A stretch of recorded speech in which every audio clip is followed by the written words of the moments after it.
With your hosts, Andrew Romanella. The first problem is with the owner of the Carolina Panthers. Okay, you're an idiot. Seriously, you're an idiot.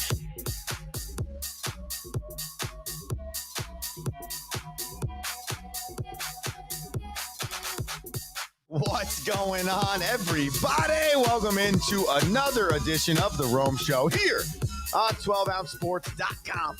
Broadcast live on Dingo TV channel 217. I am your host, Andrew Romanella. I got you for the next 30 and change. We are back and live on this Thursday because we have a few things to talk about in the game of football, both college and the National Football League. We got Thursday night football tonight. Major League Baseball is not being helped by the rain here on the East Coast to determine who the National League second and third wild cards will be. So we got to break that down. Some people clinched playoff berths in Major League Baseball. And then, of course, we have your picks today. We start the show every single day by telling you got to follow us on the social media. Any platform, anywhere, The Rome Show 1. Also, the website, theromeshowshop.com. I got Be Electric all over the place today, which is something we think you should live by. All right. So I'm going straight off the Rome today. And we're a little scattered with our straight off the Romes on this show. And there's a reason for that. Okay. One, by nature, I'm a talker. Okay, that's why I host a talk radio show, and that's why I am the coach of a baseball team. Both jobs that give you the opportunity to use your voice. So I am a talker, and so sometimes I try to avoid the straight off the Rome because I can go tangential, and it gets me to a place on the show where I lose my opportunity to talk about the deepness of sports I was looking to talk about, whether that be scores, injuries, controversies, fans being idiots. Should we keep a coach? Should we not keep a coach? Who's our draft picks? All of those things. Straight off the Rome is meant to give you an opinion or a thought from my head that maybe or maybe not the people would relate to. If you like it or don't like it, all show. You comment live on the YouTube or at 12ouncesports.com behind me. And I could see it live on the show. Or go to the social media, which I will most likely see at some point today, but tends to be difficult during the show. So, without further ado, let's get straight off the Rome ski. All right. So, I think on the Rome show, we've talked the most about NIL. And a lot recently we've talked about on the Rome show, NIL-wise, okay? And so yesterday, a story comes out from the University of Las Vegas, Nevada, that their transfer senior quarterback, his name is Matthew Sluka, okay? Now, cool story on this guy. I went and watched all of his highlight tapes leading up to his year at UNLV, okay? He was the quarterback at Holy Cross, FCS, or formerly known as Division I AA. So he was the starting quarterback there, broke a bunch of records for Holy Cross over the course of his career, okay? And now has hit the transfer portal, as many do, as many should, especially if they had that good of a career at a lower level and have a year of eligibility, and now decides he's going to take his talents to UNLV. Okay, so Sluka gets to UNLV under the basis of believing he was going to receive $100,000 in NIL. Okay, so he hits the portal from Holy Cross, greatest quarterback in Holy Cross history, essentially, goes to UNLV over other schools because he believes he's getting $100,000. So now UNLV 3-0 for like the first time in an insane amount of years, ranked number 23 in the nation, and you find out yesterday that Matthew Sluka will be leaving UNLV, and you say to yourself, well, hold on a second here. What the hell's going on? And it is all directly related to the NIL. And so what happened with Matthew Sluka is his assistant coach on the recruiting process, I believe the offensive coordinator, apparently promised Sluka and his family $100,000 in NIL money to come his way. Now, according to Sluka and his family, the only thing that Sluka has received is $3,000 for something he did over the summertime. On the screen is the tweet from Matthew Sluka yesterday. He says, "I've decided to utilize my redshirt year." And if you're wondering how the hell can he redshirt after 3 games? Well, in NCAA football, you can play up to 4 games in a season before you utilize your redshirt. Everyone has a redshirt. I've decided to utilize my redshirt year and will not be playing in any additional games this season. I committed to UNLV based on certain representations that were made to me, which were not upheld after I enrolled. Despite discussions, it became clear that these commitments would not be fulfilled in the future. I wish my teammates the best of luck this season and hope for continued success of the program. Sluka's dad to ESPN said this: "They keep deferring, that is UNLV. We don't know. You have to wait," Bob Sluka said. "Then we're going to give him checks." So we're like, okay, we did not ask for a single dollar more. At one point, we were out of pocket for him to be there because his expenses to live there weren't even being covered. So the offensive coordinator promises the $100,000. This is not actually the case. Sluka says yes because of that $100,000 and I guess other things. My guess is to be that he would have played there comparative to others, because his dad went on to say this: "We left there understanding that we were going to get a certain dollar amount for Matt to come here on the NIL deal. Not a blowout number, but a reasonable, fair number."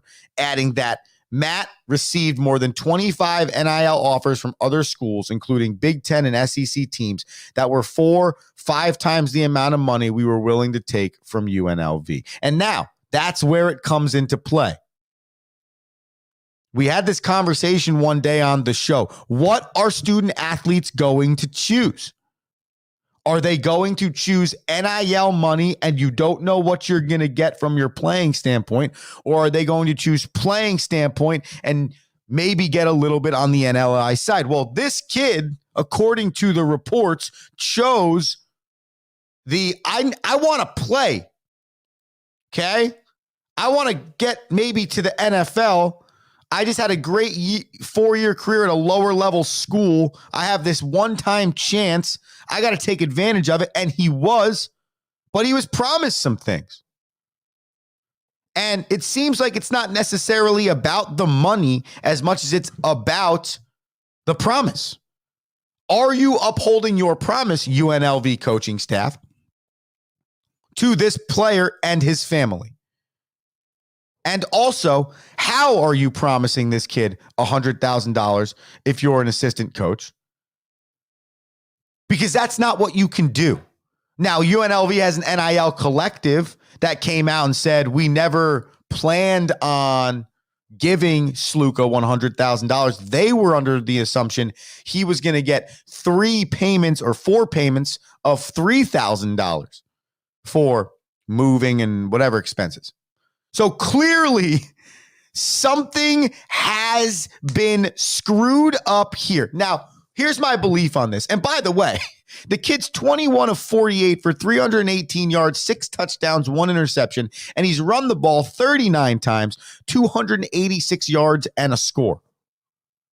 So he can clearly ball.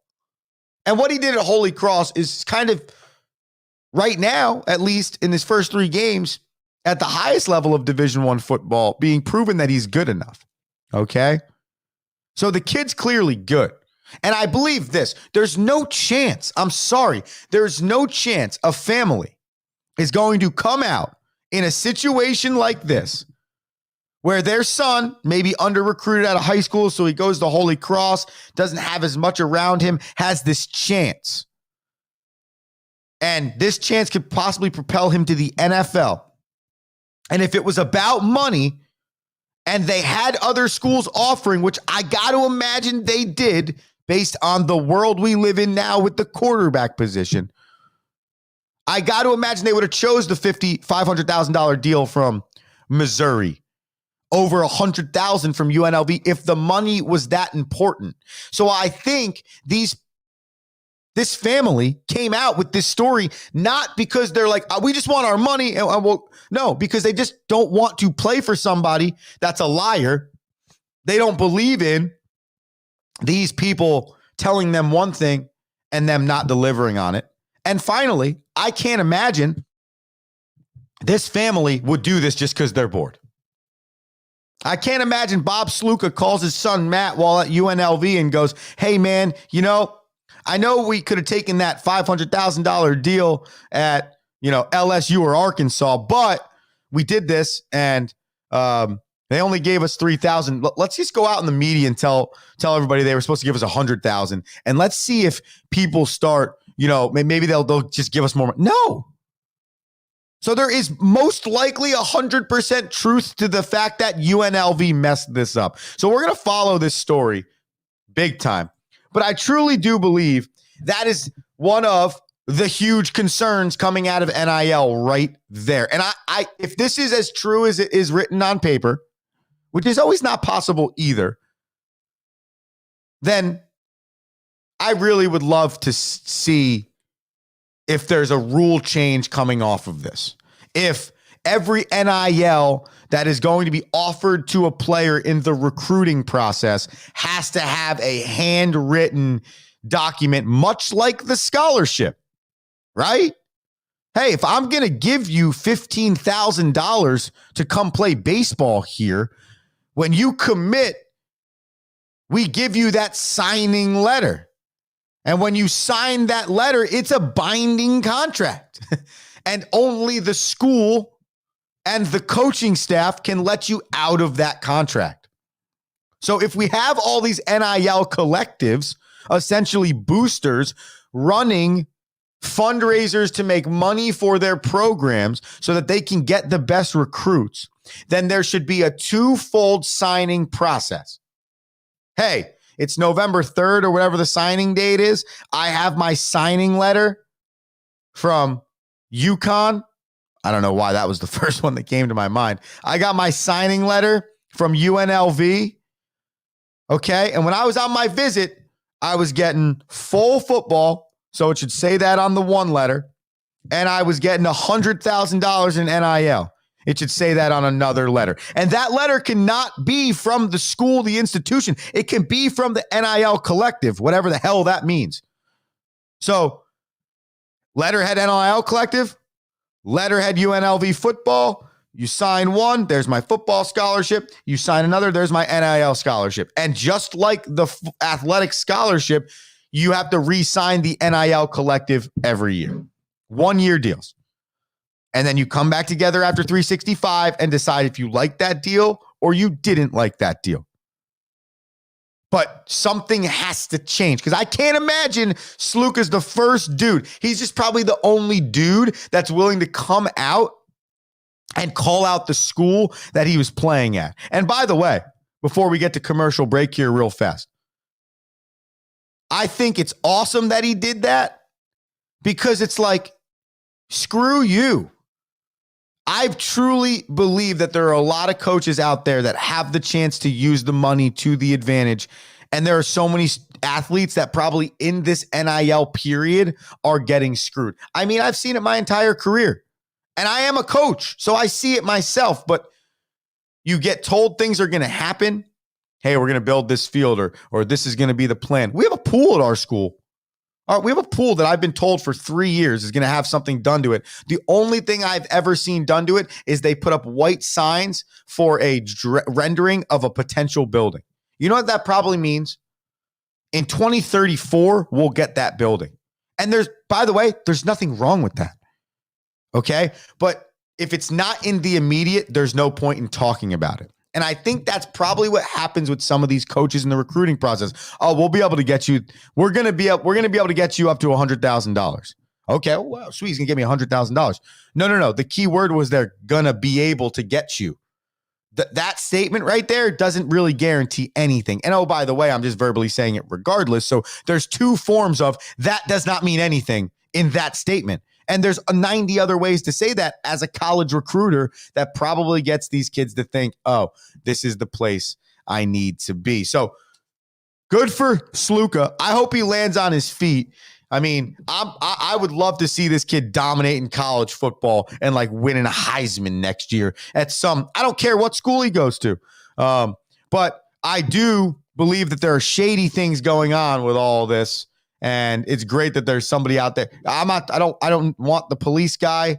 I don't need to get off my lawn guy. The kid just deserves what he deserves if that's what he was promised in the recruiting process. You're going to be promised a breakdown of Thursday night football after this commercial break. The Dallas Cowboys 1-2 head to the New York Football Giants, MetLife Stadium, East Rutherford, New Jersey, 8:15 kickoff. Another 1-2 ball club to see who can maybe actually be trending towards a good football team and who is now entering the cellar of the NFC East. We break that down and a little bit of Major League Baseball after this commercial break. Andrew Romanella, The Rome Show, 12ouncesports.com. Need tickets to that next event? Well, at 12 Ounce Sports, we've got them with soccer anywhere in the world. Tickets to any venue, any sport. Want to go to NCAA or NFL football matches? We've got them. Yeah. Baseball at every level. Every Power 5 matchup is available. Don't forget, costumes and paint are optional. What's that? You want to go to Broadway? We have those too. Want to jam out? Every concert, every artist. That's right. At 12 Ounce Sports, we've got the tickets for less. 12ozsports.com/tickets. That's 12ouncesports.com/tickets.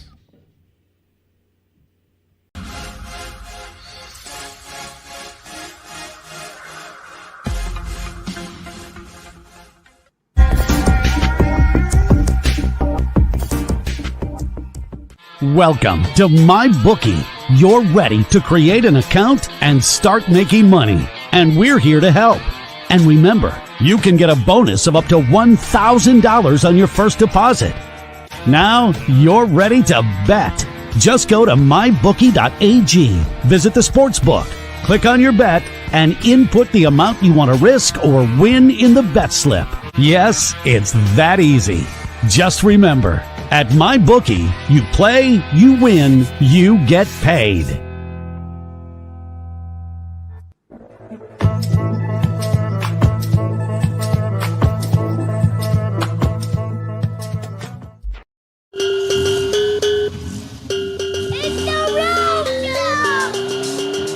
Yeah. It's the Rome Show, 12ouncesports.com. Dingo TV, channel 217. I'm Andrew Romanella. We're having some fun on this Thursday night football tonight, week 4 NFL. Cowboys at Giants. I will be there. That is right. Live reporting for the Rome Show. If I'm able to get back on these airwaves tomorrow morning, because I don't, stay in the parking lot tonight. We'll give you a report on what it felt like to be at MetLife Stadium. I think it's going to be an electric atmosphere tonight for this game. Listen, the Cowboys 1-2, the Giants 1-2. And remember, comment in on the show live on YouTube or 12ouncesports.com or the social media, the Rome Show 1, wherever you get your social media. Follow us. Comment. We love it.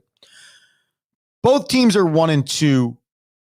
But the problem here in this game is that the Dallas Cowboys are not supposed to be 1-2. If you came into this game as a Giants fan and you said, all right, we had an atrocious performance in week 1. We had a semi-decent performance in week 2. We had an okay performance but got a victory in week 3. We're 1-2 right now, and we're playing a not very good Cowboys team coming into our domain on a Thursday short week after they got slaughtered 2 weeks in a row. All right. I feel pretty good about that. If week 4 we play a good game, since we've only gotten to the okay level, you're really excited about that as a Giants fan because no one knew what to expect out of this team. No one knew what to expect out of Daniel Jones. And especially after week 1, so many Giants fans were down on this ball club. So many people were down on this ball club. They still might end up 1-15. You have no clue. But in this moment right now, I would argue the Giants have more momentum heading into this Thursday night football game, more good vibes around them, more feeling of good football team around them than the Dallas Cowboys, who are atrocious on the defensive side of the football, who are atrocious when it comes to running the rock. And I'm not just saying that for hyperbole. I'm not sitting here and just saying, oh, the Dallas Cowboys are just really bad because they're 1-2. No, what I'm saying is the numbers don't lie. Okay. And here are some numbers to back up the fact that the Dallas Cowboys defense, since Dan Quinn went to Washington, and oh, by the way, made the Redskins after 3 weeks 2-1 with one of the best rookie quarterbacks in the league and leading the division. The Dallas Cowboys defense is 30th in, the Dallas Cowboys, defense is last in rushing yards per game at 185. I did not mean to cheer. I meant to hit my button for our stats. 185.7 rushing yards per game. That is not good if you are a defense, okay? They are a bottom 5 defense overall in the league this year. And on top of that, on the offensive side, their running game is 30th in the league with a 72.7 yards per game clip. So you don't have a running offense. You don't have a running defense. That is not good. Oh, and by the way, you currently give up 29.7 points per game. It doesn't matter if Dak Prescott's leading the league in yards thrown, if you have the most passing yards. That's because you're down so much. The reason Dak Prescott can throw for 4,200 yards a year is because the Dallas Cowboys aren't winning enough games when they should be. So they're playing catch-up football. They're playing throw-the-ball football and got to get down the field fast because for some reason we found ourselves down 17 to the Packers in the first round of the playoffs. How? I have no idea. Maybe it's Mike McCarthy. Maybe it's the fact that your general manager probably should never general manage a football team ever. He should own one. Yes, he should own it financially speaking, and run it business speaking. But from a football operations standpoint, he should probably step away. I don't think your quarterback's bad. I just think he's one of those quarterbacks that's not going to win. It's proven the course of his career. It's been his career. You're watching the Dallas Cowboys for 7 years. This team should be good. This team should be good. This team should be good. Okay, when are they going to win? When is it going to be, oh, wow, the Cowboys are back in the NFC Championship game? When is it going to be, hey, we're back. It's been 30 years, but we're back. When is it that? And I don't know if currently as they're constructed, which is a problem because they paid a lot of money to CeeDee Lamb, and there's a lot of money being paid up to Dak Prescott now. I don't believe as they are constructed that they can be a championship caliber team. I don't think they can. There's never enough. There's always one thing off with the Dallas Cowboys. Always one. Whether that be an injury or an aspect of their unit, like right now, their run defense, or the fact that they had the best offensive line in the league. Then there was like a year or two where there was like 3 of them consistently hurt. Now they're back to being healthy, but they let Zeke go and they bring Zeke back. So they don't have a true run. There's a lot of problems here, and the Giants can exploit that. Okay. Now the Giants aren't insanely better. Okay. Because their defense has given up 131.7 rushing yards per game. So something's going to have to give here. Either the Giants defense has a chance to figure it out against the worst rushing offense in the league, or the worst rushing offense in the league has a chance against a bottom 10 rush defense in the league to figure their stuff out. The Giants have given up 21.3 points per game. They're right over middle of the pack. So it's an interesting situation here. So here's what I believe is going to happen, and we will roll this right into our daily picks as we finish up the show here in the last 5 minutes. Right now, Dallas is favored by 5.5. Okay, wait. Whoa. What are we doing here? Ready, set. Yes. The bells. The football bells. Yes. All right, here we go. Right now, the Cowboys are favored by -5.5. Okay, so I don't really feel great about that number. We'll get to that in a second. The total here is 45.5. If you're going to be an over-unders on the total person, take the over here. I think this is going to be a slightly offensive football game. I'm not saying 42-35, but I'm not saying 21-17. Give me like a 27-24 contest, 27-21 contest. Last time I checked, my common math says that's over 45.5, so we'll take that over, okay? Before I get to the overall winner, I just want to say this. I think it's Daniel Jones running the rock is going to be a key for the Giants in this football game. First off, there's weather in the forecast. That's a huge aspect here. And at MetLife Stadium, it's like you don't really know. Like sometimes the weather and pattern's exactly what it says. Sometimes it's pouring rain when you thought it was going to drizzle. Another time it's like, oh my God, it's supposed to pour out here. Wow, it's 62 and sunny. And it's at night on a Thursday, slightly colder. Dallas is coming from playing inside. All of those factors play in. So if I'm the Giants, I'm RPO, run the rock, Devin Singletary, Daniel Jones, and then, oh my God, let me slip that ball out. There's Malik Neighbors for a slant route to the touchdown, and we can be a dynamic offense that way. That's my game plan. I got to run the rock, and that's what it comes down to. The Cowboys, they can pass the football. Awesome. Can they run it themselves, and can they stop the run? Because if they can't stop the run, this solidly okay Giants run offense is going to look like, I don't know, Deion Sanders and the boys back in the day. So you don't want any of that, all right? So I meant Barry Sanders, not Deion Sanders. Barry Sanders and the boys. So that is going to be the key. Who's going to win that offensive-defensive line battle? Whose running game can jump through the roof? I take the Giants at plus the 5.5. I don't know. I think the Giants can win this football game, okay? I really do. But I don't think that they're going to lose by close to 2 field goals. I think they can keep it within 5.5 points. So give me the Giants at plus 5.5, okay? Give me Devin Singletary. I got him at 82.5 rushing plus receiving yards. Give me the over there. Okay, give me Malik Neighbors over on the 72.5. Give me Dak Prescott over on the 256.5. Give me the Giants at plus 5.5, which I said before. I'm on all overs today because I really do believe these teams are going to have a little bit of an offensive explosion. So to finish that off, Devin Singletary over 82.5 rush plus receive. Neighbors over to 72.5 receive. Dak over 26.5,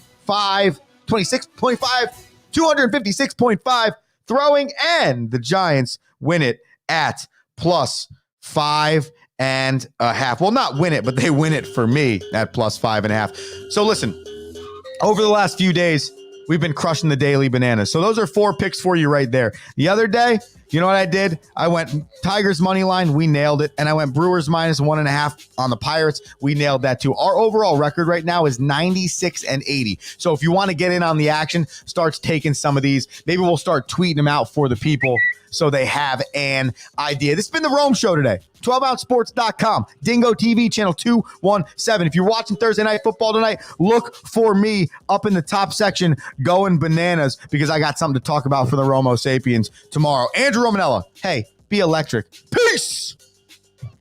Thank you for listening.